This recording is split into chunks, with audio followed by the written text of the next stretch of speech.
Hello and welcome. So here we are, today's video, and let's begin. Castellan Crowe is a champion of the Order of Purifiers. The Order of Purifiers is an order that remains apart from the Grey Knights because they are weird. They guard the chambers of purity from everyone and anything they don't call sir, demons, mortals, anything. The Castellan is not just the champion, he is also the top knight and their guiding light through the galaxy. Can we also just stop and really realize how many models actually have the rank or name Castellan in 40k right now? It's like everyone has it. It's such an overused rank. Just saying. You've got the Castellan and Black Templars, you have the Castellan robots, you have Castellan Crowe, Castellan. Oh yes, there you go. Crowe is a pure soul. He's flawless, uncorruptible, by chaos even. This is why the head of the Purifier gets to use the Black Blade of Antwyr. No other Space Marine can wield such a weapon without being corrupted. Maybe a Custodes, but as for the normal Adeptus Astartes, not a single one. This video is not about him, but his sword. There's a lot about character when their weapon is the most interesting thing about them. Yeah. The Blade of Antwyr is a demon weapon, unlike the axe of Morkai, in the hands of the Space Wolves, which is a coordinate axe and is being held by the closest thing the Loyalists have to Berserkers. Nothing could truly go wrong there, and it kind of makes you realise why the Grey Knights might wanted to beat the living hell out of the Space Wolves. Hey, you've got Chaos Worshippers on your ships, yeah, and a demon weapon. Yes, well, you've got to give those back or we're going to beat the hell out of you. No! And therefore the war began. Armageddon was all entirely. The aftermath of Armageddon was entirely the Space Wolves' fault. You take a demon weapon and you show it to Grey Knights. What did they think was going to happen? Anyway, this Black Blade has a singular power. It's to yoke its user to wage war and shed blood. Thank the Emperor, the Black Blade of Antwyr remains in the hands of the Grey Knights and not some mouth-frothing, mouth-breathing idiot chapter like the Black Templars.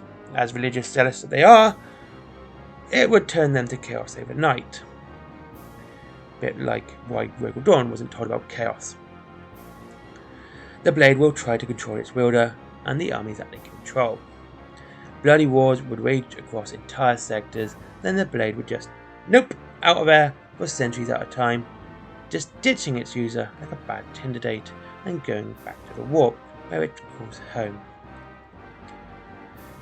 It was not until the Grey Knights killed the last wielder and took the blade for themselves, taking some lessons from the Blood Ravens it seems. No matter how hard they tried, and no matter what they did, the Grey Knights just could not destroy the Black Blade of Antwyr. They tried everything. TNT, they Wily Coyote did that. Nukes, everything, just couldn't kill it.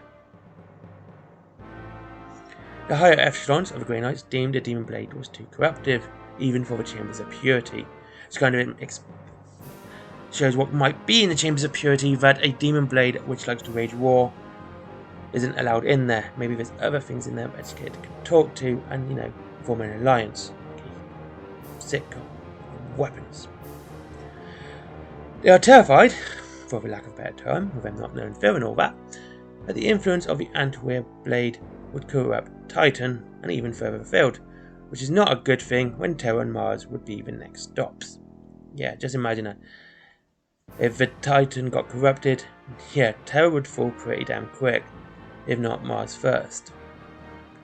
So the safest option, in the opinion of the high-ranking Grey Knights, was to keep the Demon Blade imprisoned, was to be kept in the constant grasp of the champion of the Purifiers. As I said before, these attacks, like Castellan Crowe, are the most purest and flawless souls of all the Astartes. The Black Blade is now in the hands of Castellan Crowe, as said before.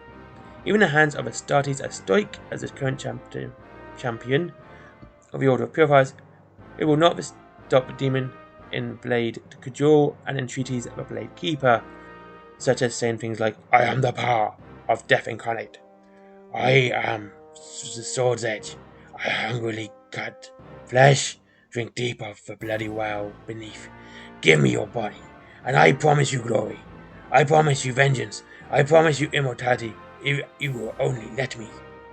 So yeah, that is the Blade of Antwyr. It's actually an interesting weapon.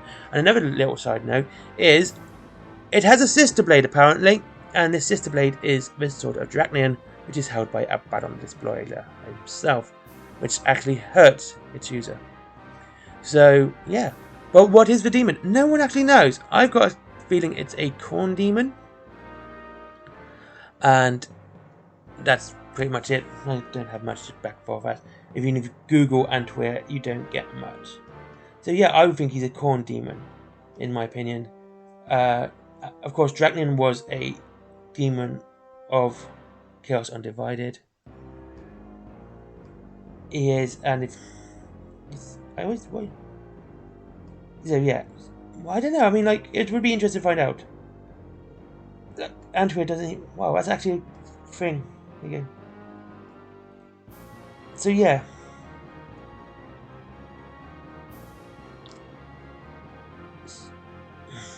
Anyway, I've been silent long enough. So yeah, the Blade of Antwyr, one of the most interesting blades and weapons in Warhammer 40k. Sword of Dracnian has probably got more history to it, a lot more knowledge. But yeah, I do like the Blade of Antwyr. And Castellan Crowe has got some cool models as well. So yeah, so what do you think of the Grey Knights? Do you like using the Grey Knights? Do you like using Castellan? I love using Castellan Crowe as a model. He's been filling my Grey Knights command slot for years now. I've got to get the new plastic one because I still use the Fine Castle. So there you go, the Blade of Antwyr. Thank you very much for watching for the last rambling 4 minutes of this, and I hope to see you all again very soon. As always, links to Wayland Games is down below, as if you like money off Warhammer, because of course you do. And there's the Wayland Planet, if you like comics, my comics, and my other merchandise as well, such as t-shirts, cups, etc, etc. And Patreon, which I should update more often, which I don't. So yeah, thank you very much for watching. Oh yeah, as always, if you're going to just click on one of the links, get yourself something nice. Don't just give me money. I like money, but get yourself something nice. I'd rather you be happier. Thank you very much. Have a great day.